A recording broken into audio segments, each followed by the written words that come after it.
बहुत पुराने ज़माने की बात है। पहाड़ों के दरमियान एक खूबसूरत सल्तनत आबाद थी जिसे लोग गुलिस्तान-ए-नूर कहते थे। ये ऐसी सरजमीन थी जहां सुबह की पहली किरण पहाड़ों की चोटियों को सोने जैसा चमका देती और शाम के वक्त वादियां हल्की सी धुंध में लिपट जाती। इस सल्तनत के बादशाह राजा करीम थे, जो अपनी इंसाफ पसंदी और रहम दिली के बाइस दूर दूर तक मशहूर थे। लोग कहते थे कि उनके दरबार में किसी मजलूम की फरियाद रद्द नहीं होती। मगर इसी सल्तनत के एक छोटे से गांव चमनझार में एक गरीब किसान रहता था जिसका नाम अली था। उसका बेटा बिलाल मेहनती, सादा और बेहद ईमानदार लड़का था। गुर्बत उनके घर की दीवारों से झांकती थी, मगर उनके दिलों में शुक्र और सब्र की रोशनी थी। एक साल बारिशें गैर मामूली हुईं। महल के करीब पुराना तालाब मिट्टी से भर गया।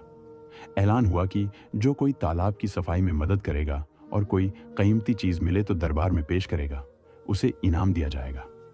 एक दिन बिलाल अपने बाप के साथ वहां से गुजर रहा था कि उसकी नजर गीली मिट्टी में दबी एक भारी चीज पर पड़ी। उसने झुककर निकाला तो एक थैला हाथ आया। जब उसने उसे खोला तो उसकी आंखें हैरत से फैल गईं। अंदर सोने के सिक्के, चांदी की छड़ियां और कीमती जवाहरात जगमगा रहे थे। एक लम्हे के लिए उसके दिल में ख्याल आया, अगर ये सब रख लूं तो अब्बा को खेतों में मेहनत नहीं करनी पड़ेगी, अम्मी के हाथों की सिलाई खत्म हो जाएगी, हमारी गुर्बत हमेशा के लिए मिट जाएगी। मगर इसी लम्हे उसे अपनी माँ की आवाज याद आई, बेटा, जो रिज़्क़ तेरे नसीब में नहीं वो तुझे सुकून नहीं देगा। बिलाल ने गहरी सांस ली, थैला बंद किया और फैसला कर लिया कि ये खजाना वो दरबार में पेश करेगा।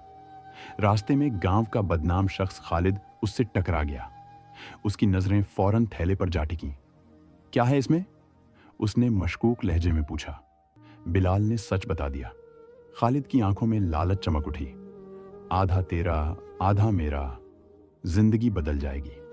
बिलाल ने मजबूती से कहा, यह मेरा नहीं है। खालिद की आवाज सख्त हो गई। अगर दरबार गया तो याद रख, नुकसान हो सकता है। बिलाल का दिल धड़का, मगर उसने नजरें झुकाने के बजाय आसमान की तरफ उठाई और कहा, मैं डर कर सच नहीं छोड़ूंगा। वो सीधा महल पहुंचा। दरबार में जब उसने खजाना राजा करीम के सामने रखा तो सब हैरान रह गए। राजा ने पूछा, तू गरीब है फिर भी वापस क्यों लाया? बिलाल ने अदब से जवाब दिया, क्योंकि मेरा ज़मीर अमीर है हुजूर। ये अल्फाज पर्दे के पीछे बैठी शहजादी आयशा के दिल में उतर गए।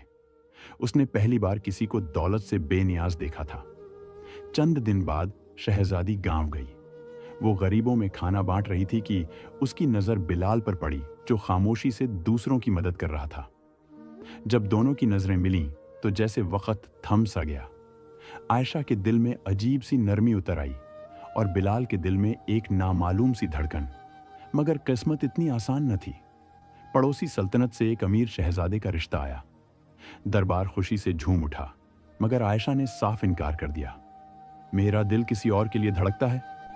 जब राजा ने पूछा कौन, तो उसने आहिस्ता से कहा, बिलाल। दरबार में खलबली मच गई। एक गरीब किसान का बेटा। राजा करीम ने सोचकर ऐलान किया, जो मेरी बेटी का हाथ चाहता है उसे 3 मुश्किल इम्तिहान देने होंगे। बिलाल ने हिचकिचाहट के बगैर हामी भर ली। पहला इम्तिहान था पहाड़ की छोटी से वो नायाब फूल लाना, जो सिर्फ चांदनी रात में खिलता था। रास्ता खतरनाक था। एक मकाम पर एक जख्मी शेर उसके सामने आ खड़ा हुआ। बिलाल के कदम लड़खड़ा गए, मगर जब उसने देखा कि शेर के पंजे में कांटा चुभा है तो उसने हिम्मत करके कांटा निकाल दिया। शेर ने गुर्राकर सर झुकाया और रास्ता छोड़ दिया। बिलाल फूल लेकर वापस आया। दूसरा इम्तिहान नदी के बीच भंवर से मोती निकालना था। पानी ठंडा और गहरा था। बिलाल भंवर में फंस गया। सांस रुकने लगी। उसे मां की दुआ याद आई। उसने पूरी कहुव्वत लगाई और मोती लेकर बाहर निकल आया। तीसरा इम्तिहान सबसे खतरनाक था, सल्तनत के खुफिया दुश्मन को पकड़ना। बिलाल को शक खालिद पर था। उसने निगरानी की। एक रात उसने खालिद को महल में चुपके से दाखिल होते देखा। खालिद के हाथ में खंजर था। वो राजा की तरफ बढ़ा। बिलाल ने दौड़कर दरमियान में आकर वार रोक लिया। खंजर उसके बाजू में पैवस्त हो गया। सिपाहियों ने खालिद को पकड़ लिया। मालूम हुआ वो दुश्मन सल्तनत का जासूस था। जख्मी बिलाल जमीन पर गिर गया। शहजादी आयशा उसके पास दौड़ी आई। तुमने अपनी जान क्यों खतरे में डाली? बिलाल ने कमजोर मुस्कुराहट के साथ कहा, क्योंकि ये मेरा फर्ज था। राजा करीम की आंखों में आंसू आ गए। उन्होंने बिलाल का हाथ थाम कर कहा, आज मैंने सीखा है कि शहजादे खून से नहीं, किरदार से बनते हैं। कुछ अरसे बाद बिलाल सेहतयाब हुआ। पूरे दरबार के सामने राजा ने अपनी बेटी का हाथ उसके हाथ में दे दिया। महल में जश्न मनाया गया और गुलिस्तान ए नूर में एक नई रिवायत कायम हुई। लोगों ने जान लिया कि ताकत तलवार में नहीं, बल्कि सच्चाई, सब्र और कुर्बानी में होती है। और यूं एक गरीब किसान का बेटा अपने किरदार की दौलत से सल्तनत का शहजादा बन गया।